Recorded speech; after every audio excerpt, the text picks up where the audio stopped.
In 1978, on January 18th, I was going into the base. Every morning I did the briefing to the general staff, and I noticed that there are some lights off in the distance at the end of the runway there. And when I got into the command post, the senior master sergeant in charge said that there had been UFOs in the pattern all night. They're on radar. The tower had seen them. They gotten aircraft reports and so on. And that one had landed or crashed at Fort Dix. Fort Dix and McGuire are right together. And this is kind of like the Roswell of the East. But in any case, an alien had come off the craft and had been shot by a military policeman, and apparently was wounded and was heading for McGuire. So for whatever reason, the aliens liked the Air Force better than the Army, perhaps because they're shooting at them. But in any case, our security police went out there and found him on the end of the runway dead. And they asked me to brief the general staff, General Tom Sadler, and at the 8 o'clock stand-up briefing. And I said, I don't think I want to do this. You know, the general doesn't have a good sense of humor, and I'm not sure I believe this. So I did some checking, called the 438th command post, and everybody had pretty much the same story. And at 8 o'clock that morning, just before I went on, was going to brief this, and I was very worried about it. They said, don't brief it, that it's too hot, so to speak. That's pretty much my story, and I'm prepared to tell the story in front of Congress, and it is the truth. Now, because of this, I've stayed interested in UFOs, and I'm the Eastern Director of the Mutual UFO Network. And between the National Reporting Center and Peter Davenport and the MUFON, we get 100 reports a week on average of people from all over the United States that see these things regularly. And if you start checking, they're out there and they're low, and people are seeing them all the time. And these are highly qualified people, all of whom essentially give us the reports by email. Thank you.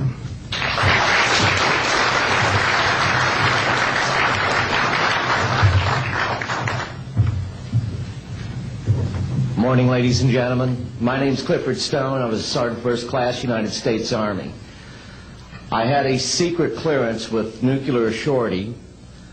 I could get the clearance that I needed to do whatever it was that was necessary for me to do at the time on special operations when I was called in on those.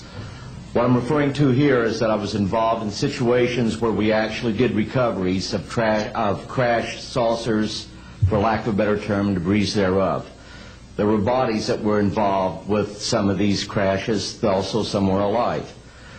While we were doing all this, we were telling the American public there was nothing to it. We were telling the world there was nothing to it.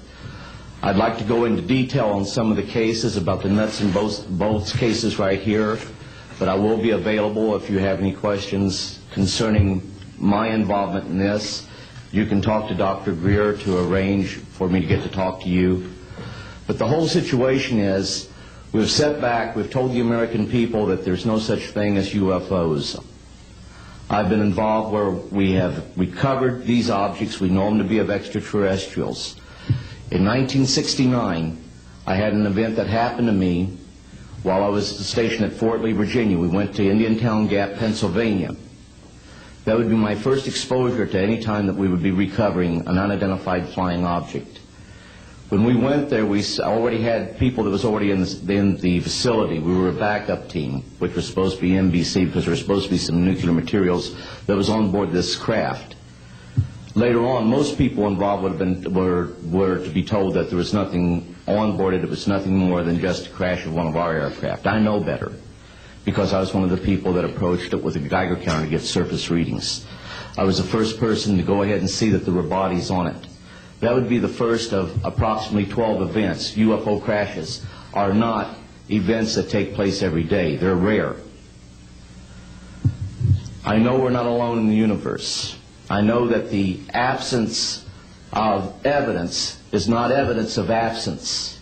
It's evidence that has been denied to the American people.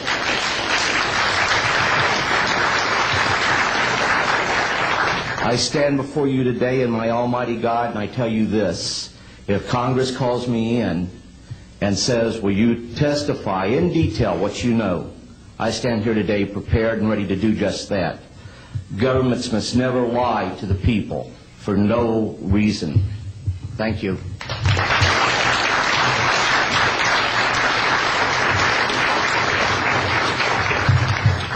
Good morning. My name is Mark McCandlish, and for the last 21 years I have worked as a conceptual artist for a variety of defense contractors. I've been involved in conceptual artwork of the production thereof for Rockwell on the X-30 program, and also on the high-step program. That's spelled HYSTP, means Hypersonic Testbed Program. During the course of my career, I've twice had a secret security clearance. In 1967, while my father was stationed at Westover Air Force Base, the headquarters for 8th Air Force Strategic Air Command, I witnessed and watched through a telescope a UFO which hovered over a nuclear weapons storage facility for approximately 10 minutes and then departed with an acceleration approaching a bullet leaving a rifle barrel. In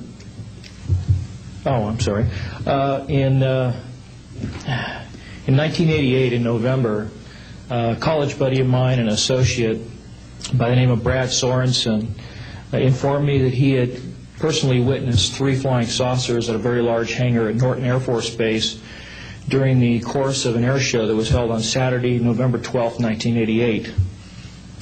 I subsequently called my congressman from that district. I called his office. This was Congressman George E. Brown, Jr., who at the time was the chairman of the Congressional Committee on Space Science and Advanced Technology. I naturally assumed that since this presentation that Brad talked about was for top military brass and certain congressional individuals, that his office must have coordinated this with the local Air Force Office of Public Affairs. A male staff member in Congressman Brown's office not only confirmed the exhibit, but the fact that there were 3 discs at that exhibit. These discs were hovering off the floor without any visible means of support. They were referred to as alien reproduction vehicles, also nicknamed the flux liner because they used high voltage electricity. Let's see. To keep things short, this is a diagram that I made based on a sketch that Brad Sorensen did for me in rough form shortly after he had his sighting, and subsequently cleaned that drawing up and made it much more accurate. And that's the drawing that Dr. Greer is holding there now. Later on, I obtained photographs that were taken in 1967 by a military pilot, Harvey Williams, flying a C-47 for the Air Force at 12,000 feet, approximately 25 miles southwest of Provo, Utah. This particular vehicle matches the so-called ARV in all proportions and respects in terms of the detail of the shape of the craft. And this was photographed, as I say, in June or July of June of 1967. I later spoke to a gentleman by the name of Kent Sellen that I met at an air show at Edwards Air Force Base in 1992, the first unveiling publicly of the B-2 bomber.